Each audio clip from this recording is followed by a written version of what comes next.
Before we start, tell me where you're listening from. And don't forget to subscribe so you don't miss the next tale. I never planned on crying over a scarf at a Christmas market, but life has a sense of humor like that. December in Boston always feels like it has two personalities. During the day, the city is sharp and cold, the kind of cold that sneaks under your coat and settles somewhere behind your ribs.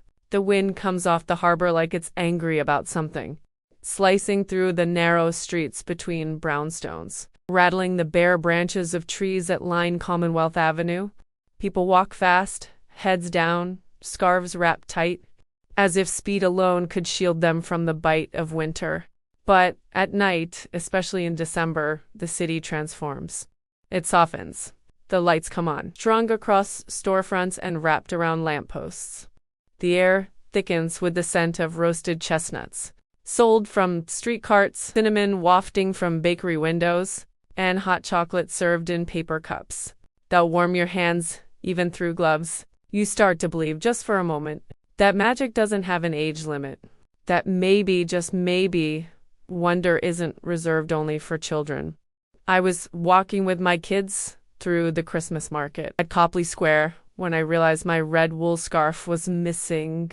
It wasn't just any scarf. It was something I'd bought for myself the year after my divorce, during one of those late-night online shopping sessions, when sleep felt impossible and retail therapy felt necessary. A small reminder that I could still give myself something soft, something warm, something kind.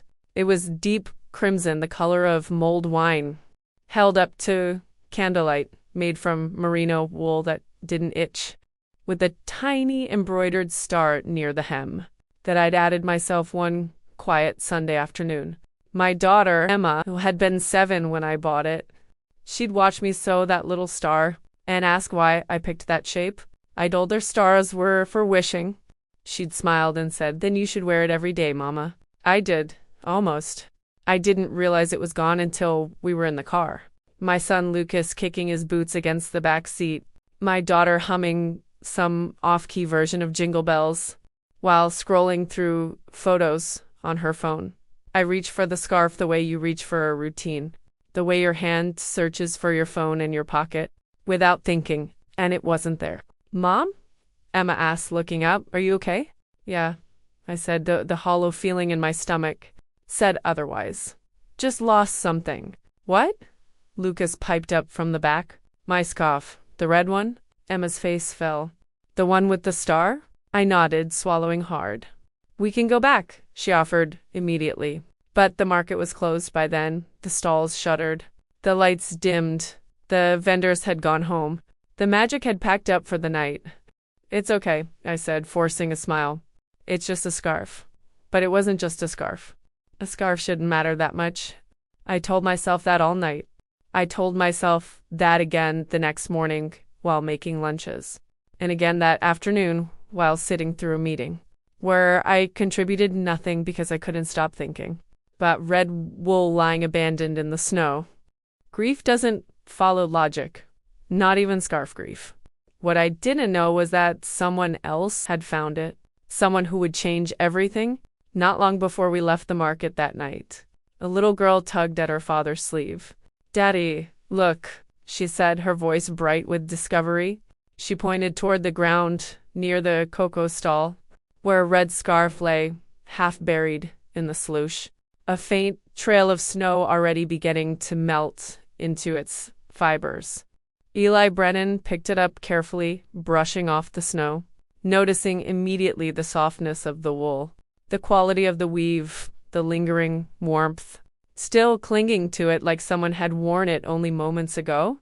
This wasn't some cheap thing from a department store bargain bin. This was loved. This was important.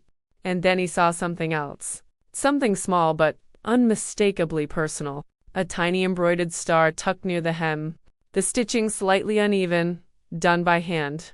He'd noticed a woman earlier in the crowd. She'd been laughing softly at her children, holding mittens against her cheeks to stay warm, her breath clouding in the cold air. She wore a red scarf exactly like this one. He'd glanced at her more than once, drawn by something he couldn't quite name. The way she moved, maybe. The warmth in her smile despite the exhaustion visible around her eyes. The way she looked at her kids like they were the only thing keeping the cold at bay. He'd want her to say something, anything. But the crowd had shifted and she'd been swept further away. And he'd told himself it didn't matter that he'd imagined the pool. But now here he was, holding her scarf, realizing he knew exactly who it belonged to. Can we give it back? His daughter Sophie asked, her eyes wide and hopeful. Yes, he said firmly, if we can find her. But by the time he pushed through the thinning crowds, scanning faces in the glow of string lights, she was gone. The market was emptying. Families were heading toward the parking garage. Couples were walking arm in arm toward the subway, and the woman with the warm smile and tired eyes had vanished. Still, he kept the scarf. He folded it carefully into his coat pocket, feeling the weight of it, the responsibility.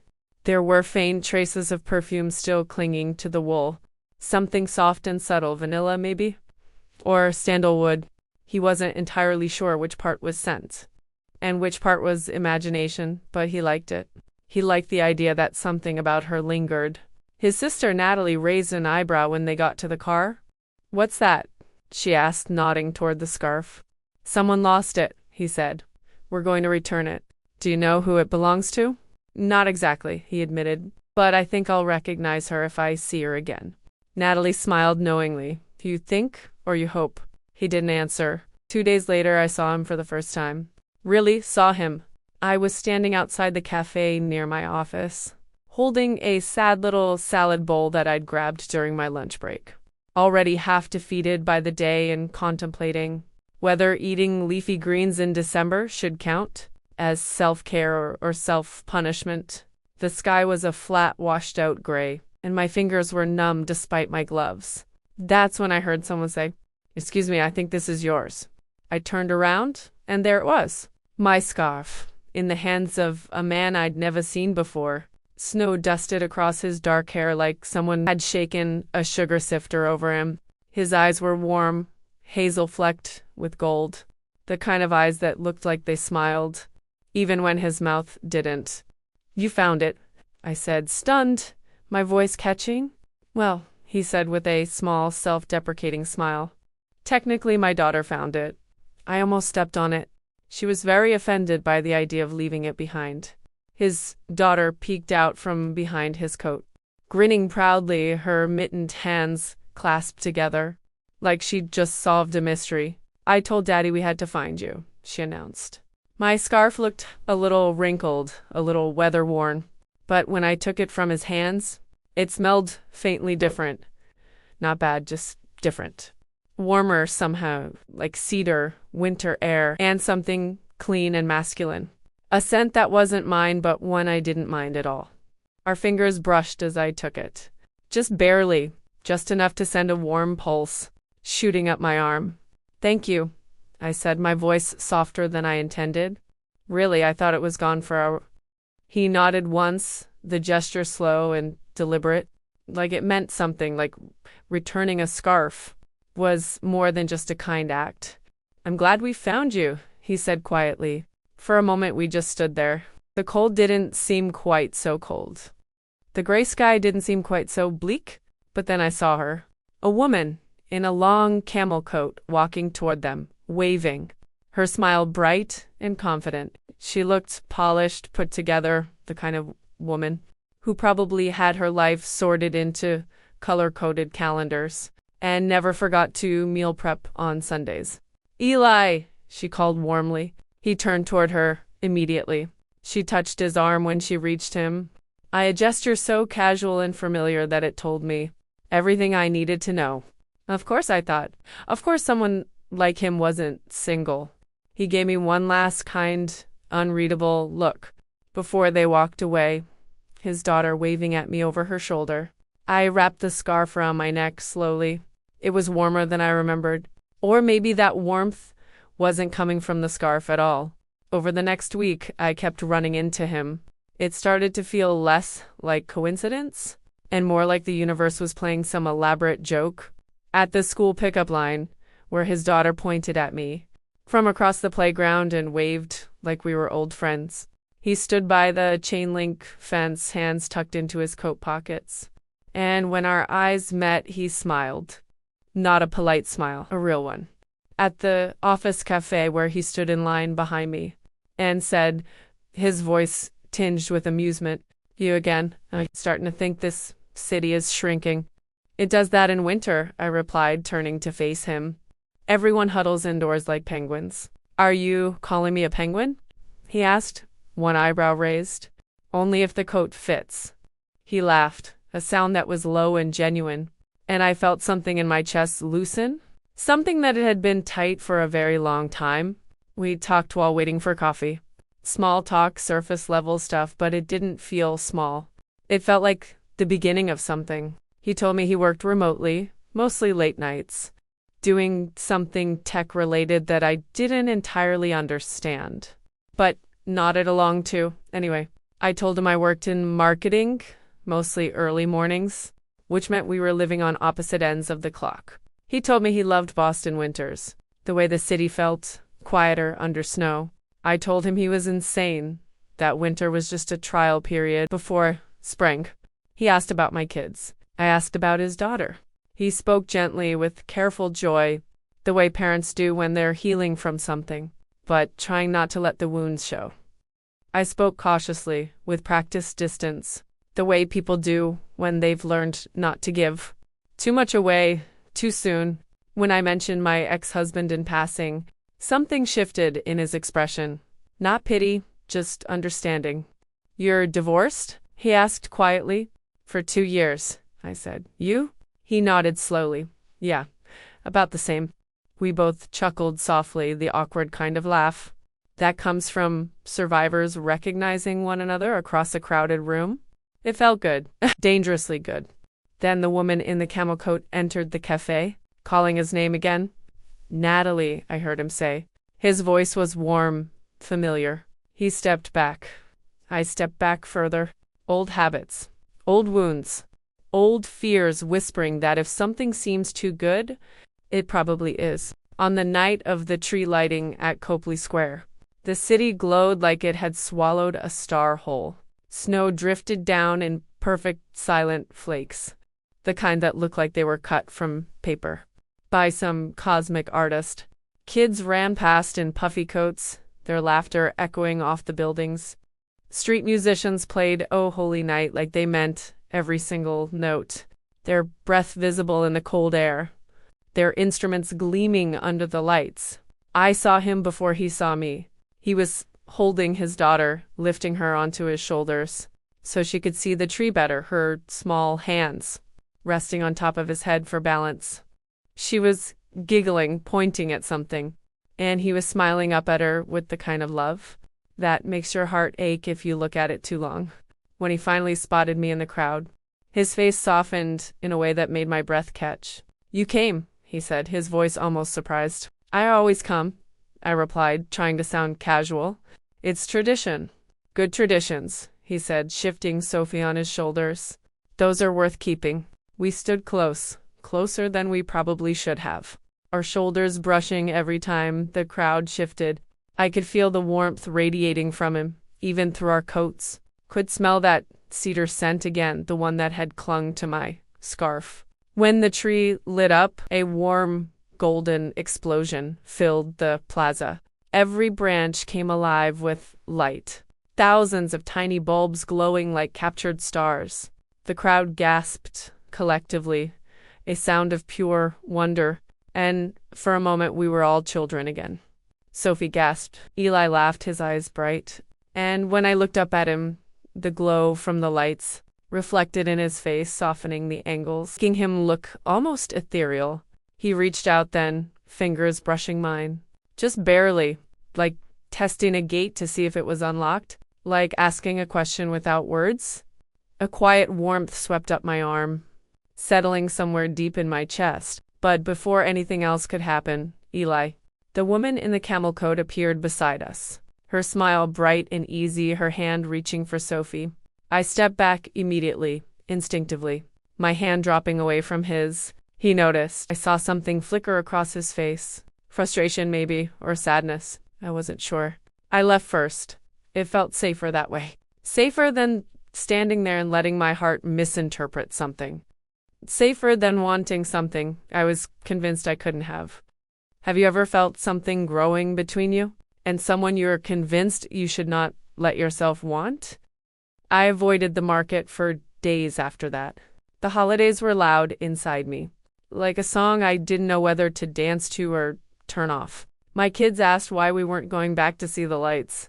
I made excuses. Work was busy. It was too cold.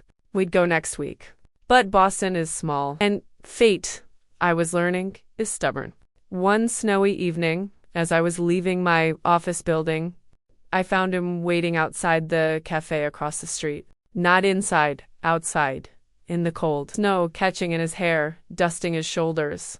"Hey," he said softly when he saw me, "can we talk?" I hesitated, my heart doing something complicated in my chest. "I just wanted to explain," he continued, his breath clouding between us. "I didn't want you to think." "About what?" I asked, though I knew exactly what. "The woman you keep seeing with me." I folded my arms, bracing myself for confirmation of what I already believed, that she was his girlfriend. His partner, someone who had a claim I didn't. "She's my sister," he said. A gust of cold air rushed between us, and for a second I thought I'd misheard. "Your sister?" He nodded. "Natalie. She moved in with us after my divorce, to help with Sophie, especially during the holidays. It's been hard on Sophie, and having her aunt around has made things easier." I felt heat flood my cheeks. Embarrassment, mixing with relief, mixing with something I didn't have a name for yet. "Oh, yeah," he said gently, a small smile tugging at his lips. "Oh." We both laughed, awkward and relieved, the tension breaking like ice cracking under pressure. "I thought she was." "I know," he interrupted softly. "I could tell. That's why I wanted to say something. I didn't want you to keep thinking that." Silence settled between us, but it wasn't heavy. It was waiting, expectant. "Why didn't you say anything sooner?" I asked. He shrugged slightly, his hands still in his pockets. "I wanted to, but I didn't want you to think." I was clarifying for reasons. "What reasons?" His eyes met mine, steady and warm and so sincere it made my chest tighten. "You know what reasons?" The world suddenly felt very quiet. Snow fell in slow motion. Cars passed like distant whispers. The city noise faded into white static. My heart didn't beat. It thudded, hard and insistent. I looked down at my boots at the snow gathering on the toes. "I didn't want to assume, and I didn't want to push," he said. "I know what it's like after a divorce, how careful you have to be, how slow things need to go." Another silence, a charged one this time, full of unspoken things. "Do you want to get coffee?" he asked. "Yes," I said before I could overthink it. We walked inside. This time we talked for an hour. Then, too, he told me things he hadn't told anyone recently, about how hard the divorce had been on Sophie, about the guilt he carried for not being able to make his marriage work, about the fear that he'd mess things up again if he ever tried. I told him things I hadn't said out loud in years, about how lonely it felt to be the only parent, on duty most nights, about how I'd convinced myself I didn't need anyone, because needing felt too dangerous, about how I'd stopped believing in the kind of love that doesn't eventually leave. When he walked me to my car, he stood close, not touching, but close enough that I could feel the heat of him, the solidity. "See you tomorrow?" he asked, his voice hopeful. And for the first time in a long time I wanted. "Yes," I said. New Year's Eve arrived with its own kind of magic. Copley Square was alive with energy. Music poured from speakers set up near the fountain. Lights were strung everywhere, turning the plaza into something out of a storybook. A countdown clock was projected onto the side of a building, numbers glowing bright against the brick. Families clustered together, couples held hands. Groups of friends laughed too loudly over a champagne bought from nearby bars. My kids were with my ex that night, and for once I didn't feel guilty about it. The city felt full of possibility, and I felt lighter than I had in months. He found me in the crowd like he'd been searching, his eyes scanning faces until they landed on mine. You came, he said breathlessly, weaving through people to reach me. So did you, I teased, smiling up at him. We laughed, standing inches apart, the noise of the crowd fading into background static. You know, he murmured, his voice low enough that I had to lean closer to hear. I've been thinking maybe finding your scarf wasn't a coincidence. Maybe not, I agreed, my heart picking up speed. The countdown began. 10. The crowd started chanting, voices rising in unison. 9. He stepped closer. 8. The world blurred and sharpened all at once. 7. 6. His hand found mine, not accidentally, not hesitantly, deliberately, like he'd been waiting for permission. 5. 4. He leaned closer, his breath warm against the winter air, his eyes searching mine for something. Confirmation, maybe. Courage. 3, 2, 1. Happy New Year, he whispered. And then he kissed me. Soft but certain, slow but undeniable, like he'd been waiting to do it since the moment he picked up that scarf from the snow, like he'd been holding his breath until now. When he pulled back, his forehead rested against mine, our breath mingling in the cold. This feels like a beginning, he said quietly. It does, I whispered. Are you scared? He asked gently. Yes, me too, he said. But I'm here. I want to be here. With you. I squeezed his hand, feeling tears prick at the corners of my eyes. Happy tears this time. Then stay, I said. He smiled, really smiled, the kind that reaches all the way to your eyes, and kissed me again.